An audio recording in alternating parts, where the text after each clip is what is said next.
చూస్తూ ఉంటే మరి ఇదొక రేవంత్ రెడ్డి ప్రభుత్వానికి మరొకసారి చెప్పపెట్టు లాంటిది.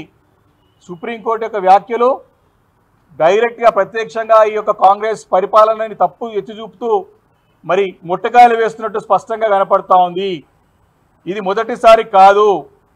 రేవంత్ రెడ్డి గారి యొక్క నాయకత్వంలో ఈ కాంగ్రెస్ ప్రభుత్వాన్ని మొదటి నుంచి కూడా హైకోర్టు అనేక విషయాల్లో తప్పుపడుతూ వస్తూ ఉన్నది. హైడ్రా విషయంలో మీరు తీసుకునే నిర్ణయం తప్పు, మీరు వివరించే తీరు తప్పు అని ఎత్తి చూపింది. అదేవిధంగా మరి ఫార్మాసిటీ విషయంలో కూడా మరి అక్కడ మన ఫార్మాసిటీ గురించి 17,000 ఎకరాలలో పెద్ద ఎత్తున ఫార్మాసిటీని ఏర్పాటు చేస్తే ఫార్మాసిటీని క్యాన్సిల్ చేస్తా అంటే కోర్టుకి మళ్ళీ సంప్రదించినప్పుడు కోర్టు కూడా ఆ విషయంలో మరి తప్పు అని చెప్పి ప్రభుత్వాన్ని ఆ తప్పును ఎత్తి చూపింది. అదేవిధంగా లగచర్ల యొక్క భూములను కూడా సేకరించే విషయంలో కూడా మరి తప్పు పద్ధతిని అనుసరిస్తున్నది.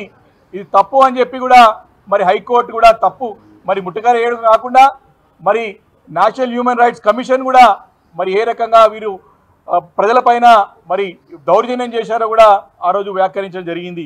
ఈరోజు కూడా లగచర్ల భూముల విషయంలో కూడా ఏదైతే వివరించే తీరున్నదో మరి అక్కడ అటవీ ప్రాంతం కాదు, అది అడవికి సంబంధించిన ప్రాంతం కాదు, ఇది ఫ్రీ ల్యాండ్ అని చెప్పి అప్పుడున్నటువంటి ప్రభుత్వంలో పెద్దలు సిఎస్ గారు ఆ రోజు ఎన్విరాన్మెంట్ కానివ్వండి వారి సబ్జెక్ట్లో ఉన్నది, ఆ రోజు ఫారెస్ట్ అండ్ ఎన్విరాన్మెంటల్ సబ్జెక్ట్లో ఉండే, అదేవిధంగా పొల్యూషన్ కంట్రోల్ బోర్డు కూడా చైర్మన్గా మరి వారు ఉండే. కాబట్టి ప్రభుత్వంలో ఉన్నటువంటి పెద్దలు కానివ్వండి, ప్రభుత్వంలో ఉన్న ముఖ్యమంత్రి గారు కానివ్వండి, తమ వ్యాఖ్యలని తమ చేసే పనులని సమర్థించుకోవద్దు, తప్పుని చక్కదిద్దండి అని చెప్పి ప్రత్యక్షంగా వ్యాఖ్యానించి చూస్తూ ఉంటే మరి ఏ రకంగా ఈరోజు కోర్టుని తప్పుదో పట్టిస్తున్నారో ఈ ప్రభుత్వం స్పష్టంగా అర్థం చేసుకోవచ్చు. ప్రభుత్వం ఇది ఈ యొక్క కాంగ్రెస్ ప్రభుత్వం ఇప్పుడు కాదు, వారు వచ్చిందే అబద్ధాల పునాదుల పైన వచ్చినటువంటి ప్రభుత్వం ఈ కాంగ్రెస్ ప్రభుత్వం. ఇప్పటికి కూడా మరి ప్రజలందరినీ కూడా తప్పుదో పట్టించి ప్రజలందరినీ కూడా మోసం చేసి ప్రజలకి అరచేతుల వైకుంఠం చూపించి 100 రోజుల్లో 6 గ్యారెంటీలు ఇస్తామని చెప్పి నానా అనేక రకమైనటువంటి అబద్ధాలు వాగ్దానాలు చేసి వారు చేపించడమే కాకుండా ఢిల్లీలో వారి పార్టీ పెద్దలతో కూడా చెప్పించి ప్రజలని నమ్మించి మోసం చేసి అధికారంలోకి వచ్చినటువంటి కాంగ్రెస్ ప్రభుత్వం కోర్టులను కూడా తప్పుదో పట్టించే ప్రయత్నం చేస్తూ ఉంటే కోర్టులు మొట్టకాయలు వేస్తూ ఉన్నాయి, చెంపపెట్టు లాంటి తీర్పులు ఇస్తూ ఉన్నాయి. ప్రభుత్వం ఇప్పుడు కూడా కళ్ళు తెరవకపోతే తప్పకుండా తీవ్ర పరిణామాలు తప్పవని చెప్పి ఈ సందర్భంగా నేను మనవి చేస్తా ఉన్నాను. మరి ముఖ్యమంత్రి గారు వారు తీసుకున్న ఏ నిర్ణయం కూడా అన్ని కూడా రివర్స్ అవుతూ ఉన్నాయి, బూమరాంగ్ అవుతూ ఉన్నాయి, ఏది కూడా సరే అమలు కావట్లేదని చెప్పి వారు ఫ్రస్ట్రేషన్లో ఉన్నారు. ముఖ్యమంత్రి గారు ఫ్రస్ట్రేషన్లో ఉండి తను ముఖ్యమంత్రి అని మరిచిపోయి వేదికల పైన మరి ఉత్తమ్ కుమార్ రెడ్డి ముఖ్యమంత్రి అంటా ఉన్నాడు. అంటే ప్రజలు నవ్వుకుంటున్నారు. ముఖ్యమంత్రి గారు ఒక భాష, ముఖ్యమంత్రి యొక్క తీరు, వారి ఫ్రస్ట్రేషను, వారు చేసేటువంటి అసందర్భ పేలాపనలు చూసి ప్రజలు నవ్వుకుంటున్నారు, అసహించుకుంటున్నారు. ఇదే ముఖ్యమంత్రి దొరికిండయ్యా అని. ఈరోజు వారు తీసుకున్నటువంటి అనాలోచిత నిర్ణయాలు, వారు తీసుకుంటున్నటువంటి అనుభవరహితమైనటువంటి నిర్ణయాలు, వారి యొక్క అసమర్థతతో చేస్తున్నటువంటి పనులను ఇవన్నీ కూడా ఈ చేసే నిర్ణయాలతో తీసుకున్నటువంటి వ్యవహారంతో చేస్తున్న వ్యవహారంతో ప్రజలు ఇబ్బంది పడుతున్నారు. వారి యొక్క అనాలోచిత నిర్ణయాలు, వారి యొక్క అనుభవరహిత నిర్ణయాలు తెలంగాణ ప్రజలకి, తెలంగాణ రాష్ట్రానికి శాపంగా మారినాయి. ఈరోజు కోర్టులు కూడా అవే చెప్తా ఉన్న సంగతి ఈ సందర్భంగా మనవి చేస్తా ఉన్నాను. ఈ ముఖ్యమంత్రి గారికి కేసీఆర్ గారు పేరు లేదే రోజు గడవదు. కేసీఆర్ గారి పేరు చెప్పుకొనే ఇంకా అదే పనులు చేస్తూ ఉన్నారు. రోజు కళలు కూడా కేసీఆర్ గారే వస్తారు వీరికి. వారు కేసీఆర్ పేరు చెప్తే వారు చేసింది చెప్పుకోవడానికి ఏమి లేదు. సంవత్సరంన్నర కావాలి వస్తూ ఉన్నా ఇంకా గత 10 సంవత్సరాలు ఏడుస్తూనే ఉన్నారు. వారితో పరిపాలన చేత కావట్లేదు, వారి అసమర్థులని ఇప్పటికే తేలిపోయింది. వారు కూడా వాడి మాటల్లో ఒప్పుకునే సంగతిని గుర్తు చేస్తూ ఉన్నాను. నిన్న ఇచ్చినటువంటి 400 పోస్టులు కూడా ఇరిగేషన్ సంబంధించి కూడా ఆ నోటిఫికేషన్ గతంలో కేసీఆర్ గారు ప్రభుత్వం ఇచ్చిన నోటిఫికేషనే. మరి నిన్న మొన్న కూడా ఇరిగేషన్ మీద పెద్ద పెద్ద మాటలు మాట్లాడుతూ ఉన్నారు. చాలా సందర్భాల్లో మేము చాలా స్పష్టంగా ఛాలెంజ్ చేసినాం. బీఆర్ఎస్ పార్టీ తరఫున హరీష్ రావు గారు చాలా స్పష్టంగా ఛాలెంజ్ చేసినాడు, చర్చకు సిద్ధమా అని చెప్పి. నిన్న కూడా చెప్పినారు, దానికి సమాధానం రాదు, దాటివేసే ధోరణితో వారు ముందుకు వెళ్తూ ఉన్నారు.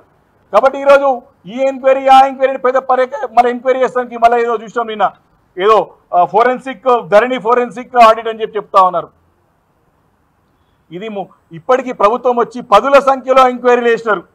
విద్యుత్ కొనుగోలుపైన ఎంక్వైరీ చేసినారు, కాళేశ్వరం ప్రాజెక్ట్ మీద ఎంక్వైరీ చేసినారు, ఫార్మా ఈరేస్ మీద ఎంక్వైరీ చేశారు, Bhadradri Yadav thermal power projects మీద ఎంక్వైరీ చేసినారు, బతుకమ్మ చీరల మీద ఆఖరికి చేసినారు, కేసీఆర్ కిట్ పైన ఎంక్వైరీ చేసినారు, అవుటర్ రింగ్ రోడ్ పైన ఎంక్వైరీ చేశారు, కోకాపేట భూముల్లో ఇంకా అనేక భూముల వ్యవహారాల్లో ఎంక్వైరీ చేశారు, ఇంకా అనేక ఎంక్వైరీలు చేశారు.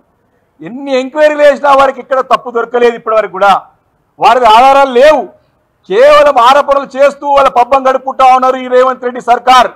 చేసే పని చేసింది లేక, చేసింది చెప్పుకోలేక, చేసేది లేక, చేతగాక ఇంకా కూడా కేసీఆర్ గారి పైన మా పార్టీ పైన దుమ్మెత్తి పోసే ప్రయత్నం చేస్తూ ఉన్నారు. కాబట్టి ఇప్పటికైనా సరే రేవంత్ రెడ్డి గారు బుద్ధి మార్చుకోవాలా, పరిపాలన పైన దృష్టి కేంద్రీకరించాలా, పరిపాలన పైన దృష్టి కేంద్రీకరించాలా. వారు ఇచ్చినటువంటి 100 రోజుల్లో 6 గ్యారెంటీలు కానివ్వండి, పరిపాలన పైన శ్రద్ధ వహించాలా. వారి పార్టీ నాయకులే, వారి ప్రభుత్వంలో ఉన్నటువంటి కాంగ్రెస్ పెద్దలే, ఢిల్లీలో ఉన్న కాంగ్రెస్ పెద్దలే వీరి చేతగాని ధనం అని చెప్పి స్పష్టంగా తెలుస్తూ ఉంది. కాబట్టి వారు అధికారంలో లేనప్పుడు కూడా కేసీఆర్ గారి పేరు చెప్పుకొని పబ్బం గడుపుకున్నారు. అధికారంలో వచ్చిన తర్వాత కూడా ఇంకా కేసీఆర్ పేరు చెప్పే పబ్బం గడుపుకునే ప్రయత్నం చేస్తున్నారు. కానీ ప్రజలకి పరిపాలన అందించాల్సిన బాధ్యత ప్రభుత్వం పైన ఉన్నది.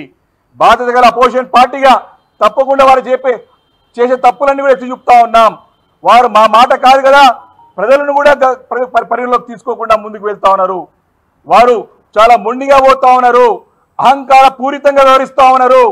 అందుకే కోర్టులు ప్రతి విషయంలో అడ్డుపడతా ఉన్నాయి. వారు చేసిన తప్పులు ఎత్తి చూపుతూనే ఉన్నారు. వారు తప్పులని చక్కదిద్దుకొని ముందుకు పోవాల్సిన అవసరం ఈ ప్రభుత్వం పైన ఉంది అని చెప్పి సందర్భంగా మనవి చేసుకుంటూ, వారు ఫ్రస్ట్రేషన్లో వారు స్వయంగా తనే ముఖ్యమంత్రిని మర్చిపోయిన సంగతి ప్రజలందరూ కూడా చూస్తున్నారు నిన్నందరూ కూడా. కాబట్టి ముఖ్యమంత్రి గారు రాజకీయాలను పక్కన పెట్టండి, ప్రజల యొక్క బాగోగుల గురించి ఆలోచన చేయండి. గతంలో మీరు చేసిన మంచి పనులను ముందు కొనసాగించండి. ఈ ఎంక్వైరీల పేరు మీద ఇంకా పబ్బం గడుపుకోవాలంటే ప్రజలు కూడా ఊరుకునే పరిస్థితి లేదు. తప్పకుండా రాబోయే రోజుల్లో మీకు గుణపడని చెప్తానికి సిద్ధంగా ఉందని చెప్పి సందర్భంగా మనవి చేస్తా ఉన్నాను.